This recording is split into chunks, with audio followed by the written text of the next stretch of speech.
Assalamualaikum warahmatullahi wabarakatuh. Bismillahirrahmanirrahim. Bi husni hadhihi niyyah li ibtigha'il ulumi nafi'ah wa ibtigha'i mardatillahi ta'ala wa rahmatihi fid dunya wal akhirah. Biwasilati wa barakati ta'alumina haza tafsirul Qur'an ya Allah waqdi hawaijana wastajib dunga ana ya Allah bi barakatil Fatihah. A'udzu billahi minasy syaithanir rajim. Bismillahirrahmanirrahim. Alhamdulillahi rabbil alamin.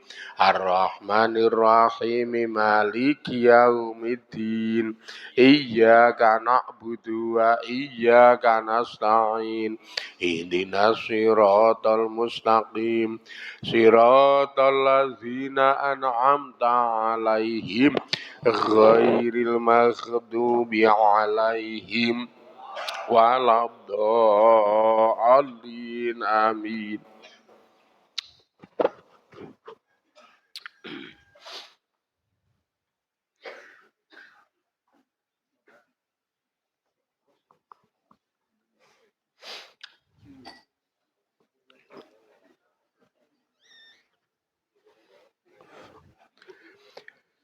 Bismillahirrahmanirrahim.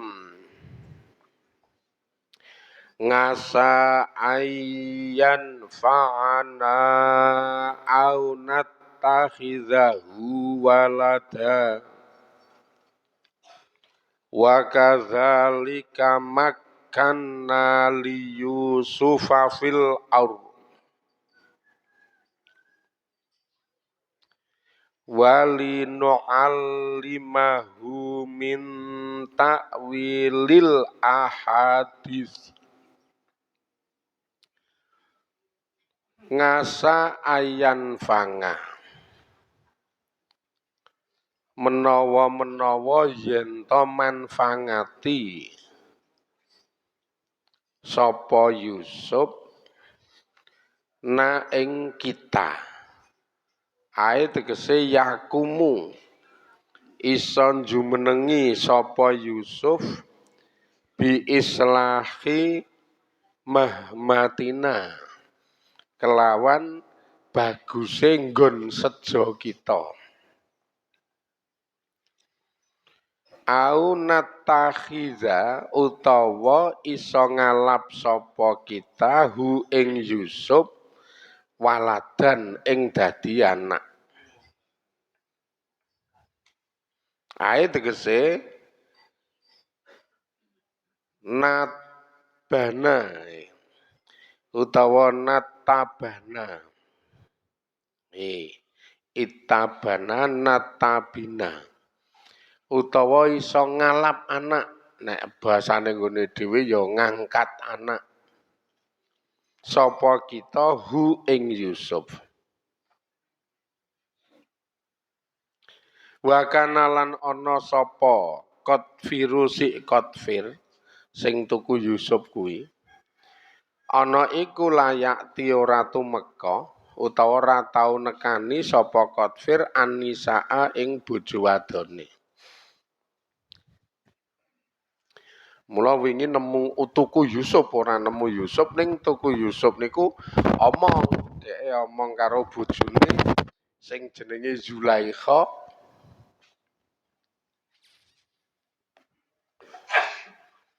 Terus mbasan neng Jawa dadi si Yuli kuwi.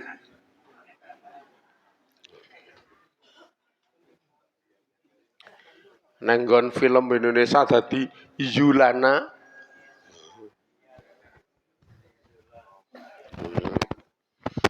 Dheke omong karo bojone, pokoke Yusuf dimulyake. Akrimi maswahu mulyake. Kamare digawe saapik-apike, akrimi maswahu. gaweke kamar sing apik ning samping kita kuwi. Sing hasanan kariman mardian hasananu kamare we digawe apik tur mulya. Dipane golekke sing jati tuwa. Dipane.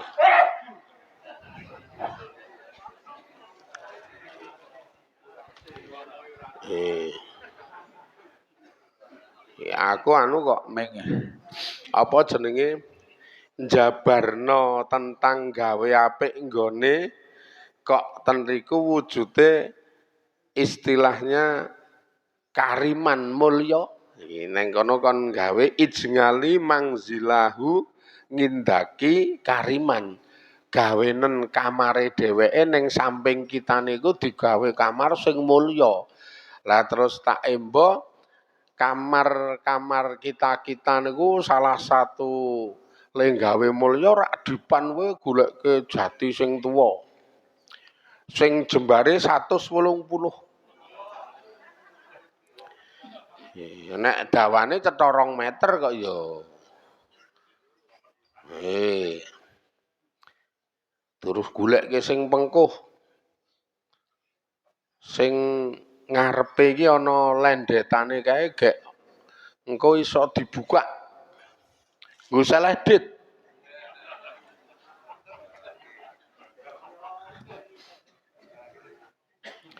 Wis to ngrungokke wae to.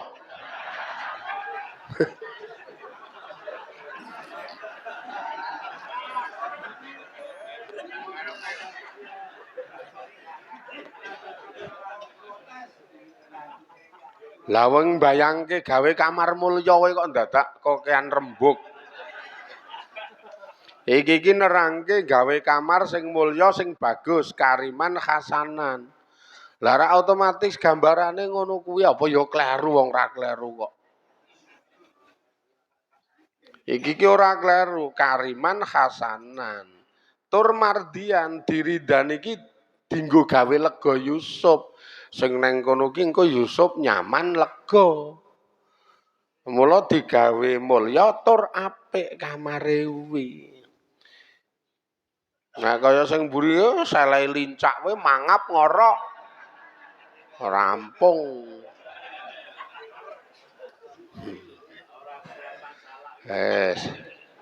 Kayak lincak ya. Wong dasare arep mlebu ya ora oleh sing wedok.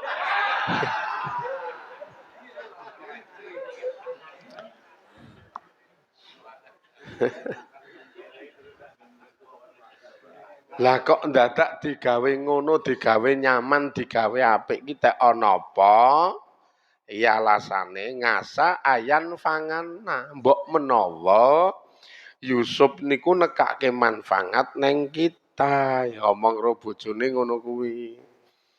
Mbok menawa Yusuf ki memberi manfaat neng kita. Tegese iso netepi kebagusan nggon omah kita utawa nggon sejo kita. Nek cara awake dhewe nika sing lemuni ra ndek anak angel terus men supaya iso duwe anak mupu cah yatim ngono kae lho. Lah kok ditakoni mupu cah yatim nggo mancing. Padahal nek nggo mancing ki apik laron lho, ora cah yatim.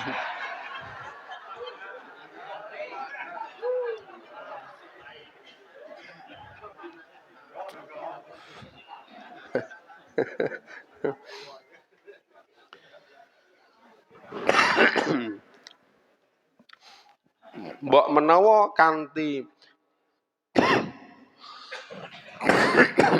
mupu cah yatim niki mengke iso nekake kebagusan nggon sejo kita. Sing rezekine rada seret mbok menawa terus dadi rada lancar gangsar. Sing pengen dianak engko dipancing ana cah yatim terus iso dianak. Nek nggone wong Jawa rak ngeten niku lah niki Kotfir sing tuku Yusuf ki ngene ya engko iso nekake manfaat neng kita. Apa sing dadi nggon sejone kita ki dikabulke karo Gusti Allah. Wong apa-apa ki kadang kala nganggo lantaran, nek kon ujug-ujug langsung jedul ya ora ana wong perkara-perkara donya sing ten riku terkait karo maksud, sing ten riku terkait karo pangangkah. Kita niku duwe maksud utawa duwe pangangkah niku rak ya digape dioyak nganggo laku. Lah laku niku rak jenenge ikhtiar. Jenengan ingin menggapai maksud utawa ingin menggapai panjangka niku rak ya kudu nganggo ikhtiar. Ikhtiar itu jenenge wasilah utawa lantaran. Delok napa-napa rak nganggo lantaran nganggo ikhtiar ora iso muni ujug-ujug jenggunuk teko dhewe jedul dhewe nek karo ngono kuwi rasah urip wae. Le diuripke neng donya le neng donya kon ngibadah niku ya salah satu rahasia ibadah asli niku ngikhtiari segol sakabehane panjangka. Ngikhtiari ngusahani sakabehane maksud. Jenengan dimaksud di panjangka apa mang ikhtiari mang usahani sing kuwi dadi wasilah. Wasilah loro, wasilah donya dadi wasilah hasil panjangkane dengan jenengan ngikhtiari niku iso dadi wasilah donya wujude marai iso kecekel apa sing dadi panjangkane. Sing nomor loro ikhtiar kuwi dadi tabungan ngamal sesuk ning akhirat iso digoleki ganjaran ning ngarsane Allah. Misalkan sing paling umum wae lah. Sing paling umum jenengan niku pengen iso duwe duit. Raketanku nek kecekel nggo ngopo-ngopo ning rak urung duwe iki pengen duwe duit. Niki kecekele ora iso meneng wae terus ngomong ya Allah butuh duit ya Allah. Ngerti-ngerti kaya dikeplak kae. Jebul ketiban duit. Rasane iki kaya dikeplak kae, pembahasan melek iki ketiban duit. Iki terus urip apa kok ngono kuwi? Blas ra makna. Butuh duit ya diwasilai usaha, diwasilai dilantari nyambut gawe. Nyambut gawe kuwi mengku makna loro. Makna donya jenenge ikhtiar. Iki makna donya jenenge ikhtiar. Makna ngibadah utawa makna akhirat kuwi jenenge ngibadah. Ikhtiare ana nalika ikhtiar nyambut gawe niku dadi ngibadah sing sesuk digolekke ganjarane Allah. Oleh loro kok ya wong nyambut gawe kae. Mula angger muni esuk ngono jam 7 tekane tengah 09.00 wo mbok ratan ngendi-ngendi wis teng pleper. Kebuak wong ibadah. Wong do arep nyambut gawe kabeh. Ora lanang ora wedok. Wuleh kijian ahli ibadah kabeh iki lho. Kayak sing ngaji kae mah bar ngaji turu jauh. Iki mah ahli ibadah kabeh.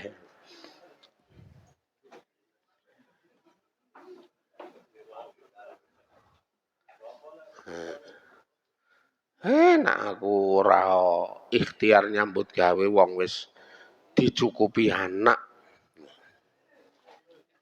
Anakku loro wedo ngerti kabeh karo aku. Pokoke uripku iki saiki mung karek turu. Ngleling kae jenek omong karo wong iki. Lemune anak loro wis do ngerti kabeh nyukupi. Dadi uripku iki saiki mung karek turu. Ketoke matiku ya mung turu sesuk.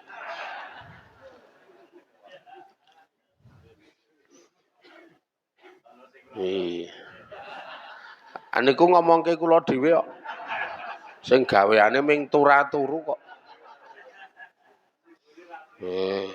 Nah kula kan gaweane mung turu. Bengi listrike mati sak wen-wen. Wis ora cetha. Anak kula dadi wedi turu nang kamar akhire bi aku tak turu nang lincak pawon ya wis turu kene wis nunggoni anak ngantek listrik urip. Tinggal nanti-nanti wedi karangan. Mula dingklike tak dukke tak nggo nunggoni anak. Lah piye lincak nggo turuke karo anakku. Nunggoni kele-kele dolanan handphone, gawe kopi. Wah, iki ra ono kancane, goreng ngintip.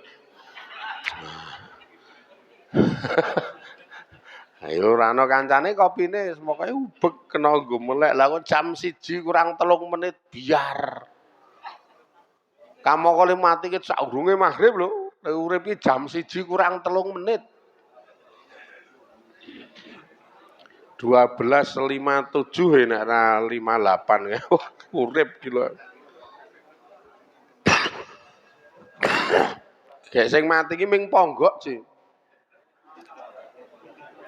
Ponggok 1, ponggok 2 tok sing mati kuwi.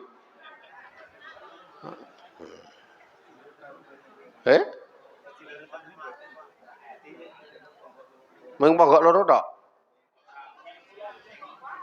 Lha nggih wong kula ki liwat arep golek lilin ning Indomaret ki mati kok ponggok ki. Ponggok ki ana sing mati sing sisih lor kene iki. Aku yo batin iki wis nggone wong do kokean dosa iki aku yo. Waliyane ra ana sing mati, Ji.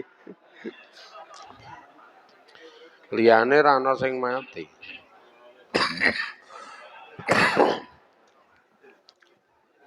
Aku seneng wong terus ngaji nahwu prei. Prei wong listrike mati. Kok do maido do teko. Sakaremu maido karemu ra karemu. Terus domongi listrik mati kok ora ngandel. Terus si Eko kerapyak pundong kae turu nang kono kuwi. Karena nahwu prei terus ming turu nang kono kuwi mbuh tangi jam piro. Kok adu kerapyak pundong lho. Kalau ya saya men turu aku. Adoh kok aku. Pasar Pundong Ngidul pol kae ana aspalan minggo ngulon kae ngulon. Ana aspalan ngidul mlebu desa kono kae mepet kali. Duh, ben turu ra tak gugah ya. Apa peteng-peteng kok digugah? Omah dadak gaweke wedang memengawah. Lagi wegah.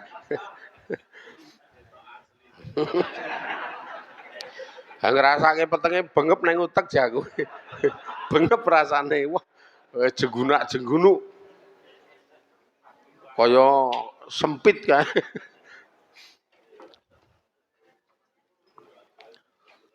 Makane niki si Kotfir niki utawa Kitfir niki omong ro sing wedok ngono ki. Nek ora ngono ngene wae. Po Yusuf ki diangkat dadi anak kita. Dadi jenenge mupu anak. Engko didaftarke nang Dukcapil kono.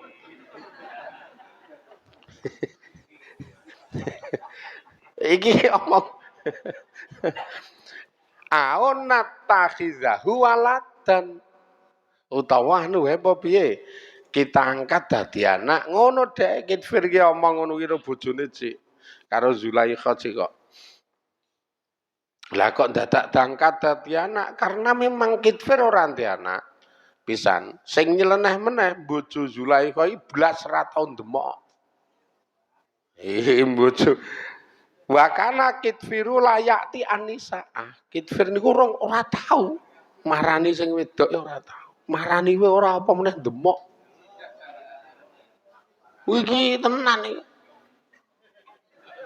Ora kaya mburu iki cenanangan.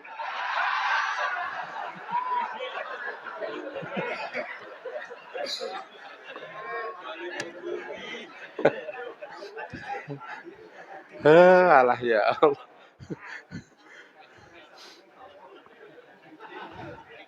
Wong dundake ya walwil. Iki juan ora tau blas marani sing wedok, maksude ora tau ngumpuli, ora tau ndemok. Tapi biasa, keluarganya tetap harmonis. Artinya saling menerima. Jadi Zulaikha ya arep dibojokin Fir blas ra gedemok. Kamu kowe wayu, wayune pol iki yo wen. Tenan ora teng jembemblek ngono kuwi. Wayune. Wayune pol. Iki lagi make upan wae ayo rasah skincare-an. Wah. Nih. Bening mencorong kan. Zulaikha niku arep ora skincare-an, ra make upan. Nek kulon Pawe Kidul kae rak le ketok resik iki to skincare-an yo. Dadi yo ragate rada akeh kok yo. Oh, kaca kamare sing kulon iki apa sing kidul kok iku ana ngarepane ana wadahe kotak kae kaca kamare wuh jentrek juwentek botol apa kaleng apa wuh ngono iku apa-apa ana deloken jenengan maca ora ngerti wong basa Inggris kok iki apa ngono ora ngerti ya jenengan nek sing iki rak tau koconan adus ya adus rampung lapanduk jungkatan nggo tangan serampung ning ya nyatane sprene arep tuwa kae ya bagus-bagus ngono kok padahal ora kenal karo make upan tua-tua ya ketok bagus-bagus tenan ayo apik ora tau mak lah ya mburi sing bagus-bagus iki mburi kok ya lah darane ngarep mburi mula mbledek rondo ora tau kecekel aku bagus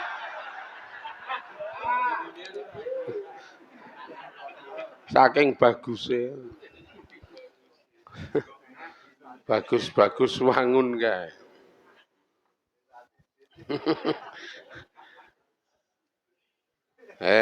muni omburi saiki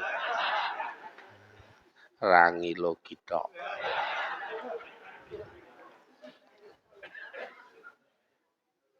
Jan Kitfir niku ora tau nyeraki bojone dalam tanda kutip ndemok iki ora tau nek bebojan biasa nek cara Jawa ngono ya biasa gawekno teh gawekno kopi ya biasa sambelno terong biasa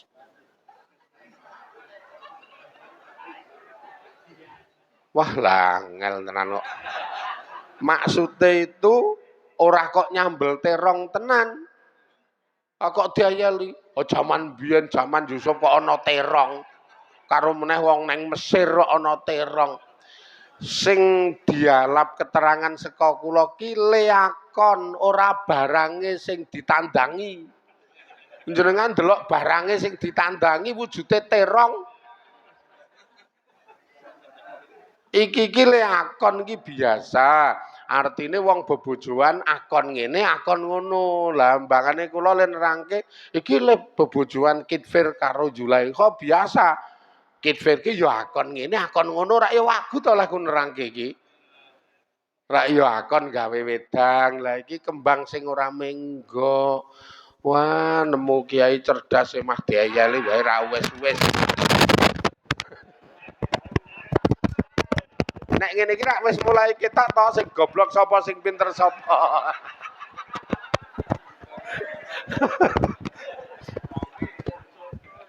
rak ya kita niku iso mbedak-bedake. Wo iki kembang, ning kan ora menggok blas. Wong bebojoane normal, ya akon, ya nandangi lah. Sing dialap gambaran le akon le nandangi. Lah kembange kaya kula gawe kaya nggone dhewe wong bebojoan kae, sing lanang akon gawe wedang rak ya ngono to. Akon gawe kopi, akon gawe teh, kon nyambelke terong, iki daerah gone dhewe.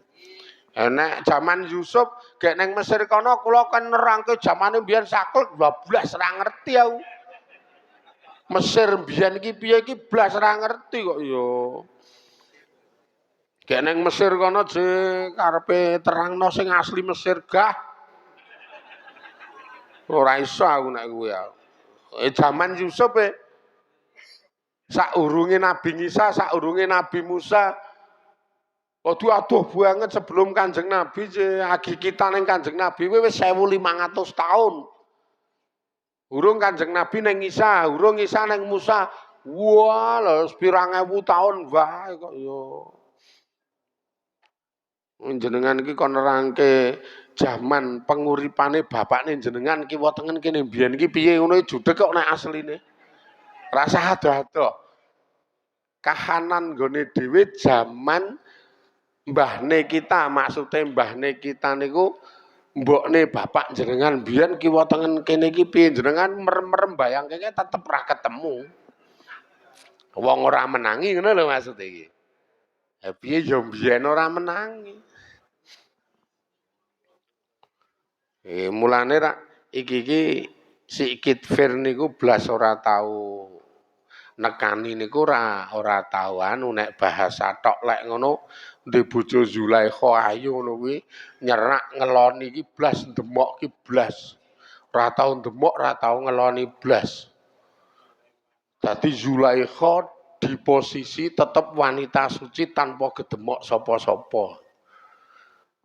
Kitfir bojone wae ora nyerak. Wah, nek jan wanita original.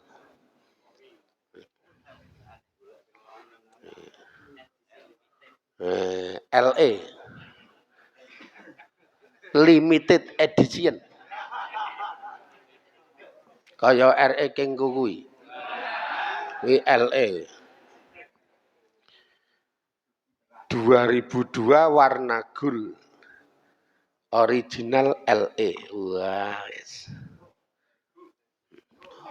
Radidol.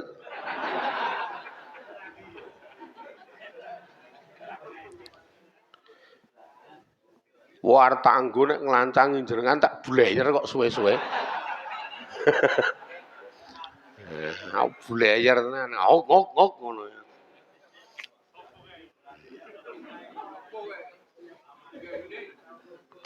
Wah, tanek gentone ngendi? Cilaka.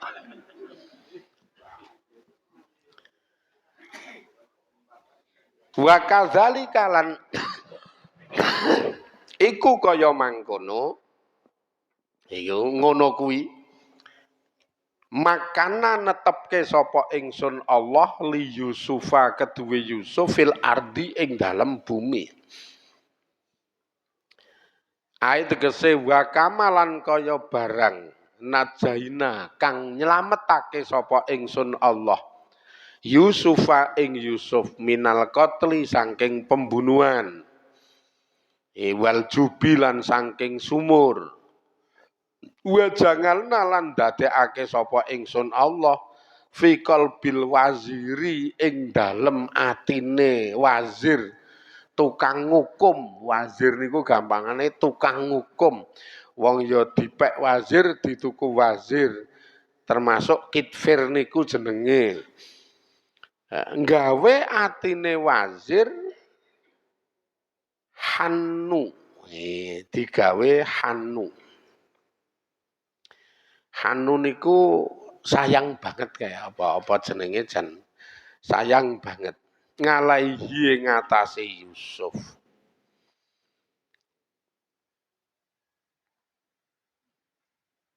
Taati utawa tukti menehi sapa wazir hi ing Yusuf makanatan ing kedudukan. Ae tegese rutbatan ing derajat utawa ing kedudukan ngaliyatan kang luhur fi ardi Misra ing dalem bumi Mesir. Allah ngukuhke rembug ngene iki lho. Leh kundrama Yusuf Ingsun Allah netepke Yusuf neng bumi nganggo laku sing kaya ngene iki. Nek cara keterangan rinci laku rekoso, laku pahit sikik, laku abot ujiane sikik. Saka mulai digawa anu kakang-kakangne ning dalan disiksa, ditendrangi, dikeplaki ngantek meh arep mati kae dadi slamet saka mati. Bar kuwi isih urung mandeg ujiane cemplungke sumur. Ya rekasane kaya ngapa berat kabeh niki. Jenengan rak tau dipolo sedulur. Ora nganang-anang cerita. Jenengan iki karo sedulur do disenengi, do dimulyake, Kakang Mbak Yu jenengan gek jenengan cilik iki nanti-nanti dijak. Nek sing kakung ya karo kakangne karo Mbak Yune do dijak iki mbiyen. Ayo le tuku es bung-bung. Ora ana keluarga kok kejem niku nek awake dhewe ra nemoni. Kakang-kakang Mbak Yu kejem itu ora do sayang karo kita. Le rada kejem rak mbasan rada tuwa iki malah kejem iki. Gara-gara rebutan warisan rajodo kuwi to. Ha kuwi mulai kejem kuwi. Sing sedulur dadi kaya udu sedulur nek sakniki malah. Wah berat tenan nek Yusuf berat. Ujiane berat. Kamangka kaya Rawangun wong saka lair we baguse pol, apike pol. Kudune iki wis mulya saka cilik tapi donya iki ora ngono kuwi. Sejarah donya iki ora ngono kuwi. Wis pokoke kabeh wong urip netepi sifat kaya sipate donya. Sipate donya iki ana werna loro, ya sok nyenengke, ya sok nyusahke. Nek sing cetha sifat alamiah sing niki isyarat, donya iki karo Allah digawe awan karo bengi, padang karo peteng. Lah wong ya bakal nemoni penguripane dhewe-dhewe werna loro ngono kuwi. Nek jenengan nuntut werna siji penak tok ora bakal, nuntut werna siji seneng tok ya ora bakal, nuntut werna siji bahagia tok ya ora bakal. Tetep urip nang alam donya iki werna loro. Kaya awan bengine, kaya padang petenge iki. Wis jelas niku kadang kala rekoso banget. Ibu-ibu ki rekoso banget rasane nyambi ngliwet jangan karo nyambi sah-sah wis nyambi iki ku rekoso banget. Ning kok rampunganku iki dilalai digawe penak. Rampunganku iki kok ya karang ya. Wong urip ki pancen kudu ngono kuwi. Wis ning pawon tenguk wis lonjor kae. Wong wis bar rampungan to. Wis tongo-tongo. Karo raine ting celingus kae. Lah ya bar masak kok ya dadi ngelengu. Raine ting celingus ngelengu kae. Meling-meling. Ya ora kocoro. Kok le pelet. Ya Allah. Kok le meling-meling lengo kuwi kok kocoro.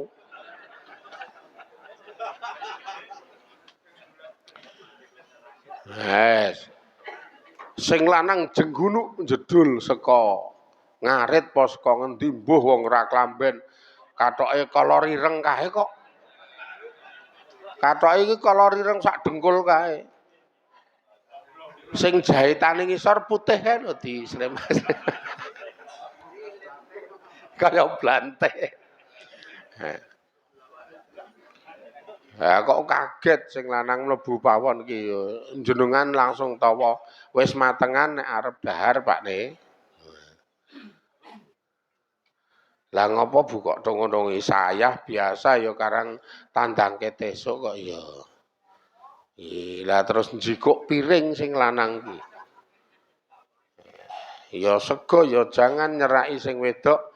Ya leren kok ya nek sayah leren ora sah nggo tandang, engko diteruske engko. Nyoh gilono 100 nek arep nggo leren.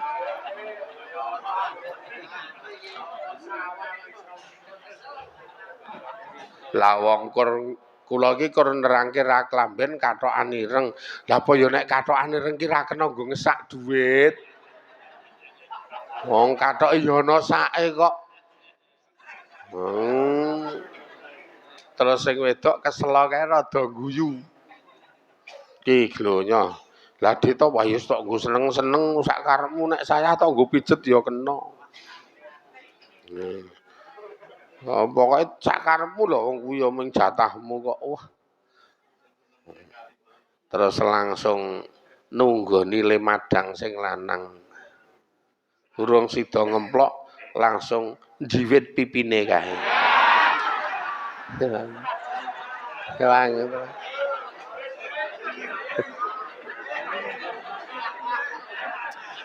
Karo omong nuwun ya Pak Nile ning ngono ki. Ketoke kalimat sederhana ning jan anu sahdu.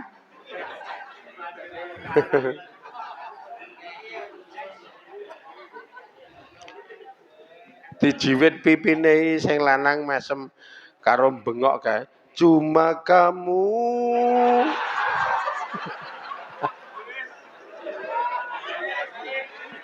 Apa? Wis entek jame iki.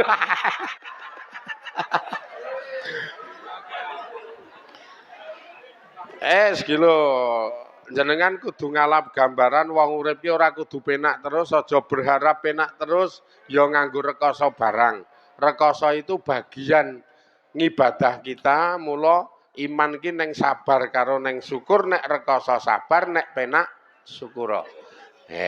Niki terus ke sesuk, muga-muga do tansah pinaringan karidan saking Allah Ta'ala, pinaringan pitulungan saking Allah Ta'ala, pinaringan hidayah saking Allah Ta'ala, dados kawula sing apik, dados kawula sing ahli ibadah, dados kawula sing hasil maksudipun bejo donya akhiratipun. Alhamdulillahirabbil alamin. Assalamualaikum warahmatullahi wabarakatuh.